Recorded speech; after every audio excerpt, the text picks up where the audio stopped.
పిల్లల గురించి చెప్తున్నారు కాబట్టి ఈ మధ్య సోషల్ మీడియాలో కూడా రకరకాల రూమర్స్ వస్తూ ఉంటాయి, మనం వింటూనే ఉంటాము. సో పిల్లలు ఓకే, మరి మీ హస్బెండ్ ఎలాంటి సపోర్ట్ ఉంటుంది ఏంటి అసలు? అక్కడ ఉన్నారు మీ హస్బెండ్, అక్కడ ఉన్నారు మీరు ఇక్కడ ఉన్నారు. ఇప్పుడు నాకేంటంటే నేను అక్కడుండి వర్క్ చేయడానికి నాకు అవ్వదు. ఇప్పుడు ఈ షూటింగ్లన్నీ యూఎస్లో జరుగుతున్నాయి అనుకోండి, నాకు అక్కడే ఇక్కడ ఉండి రావాల్సిన చేసుకుంటా. అవసరం లేదు. సో నాకు నా వర్క్ అంతా ఇక్కడ.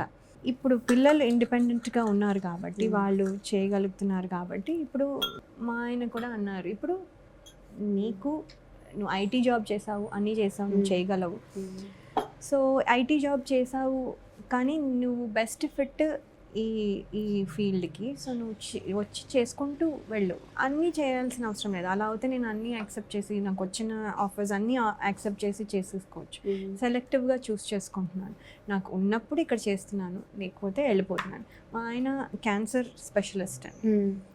క్యాన్సర్ డాక్టర్స్కి లేకపోతే ఇప్పుడు ఐటీ వాళ్ళు అనుకోండి ఎక్కడి నుంచైనా వర్క్ చేయగలరు, ప్లస్ వాళ్ళ ట్రావెల్ స్కెడ్యూల్స్ బాగుంటాయి. సో ఆయన వచ్చి ఉండేవాళ్ళు, నాతోనే ఉండేవాళ్ళు, కొంచెం ఎక్కువ రోజులు ఉండేవాళ్ళు. ఇప్పుడు ఆయన క్యాన్సర్ స్పెషలిస్ట్, ఆ ట్రీట్మెంట్స్ అని చేయాలి అండ్ సీరియస్ ప్రాబ్లమ్స్తో వస్తారు.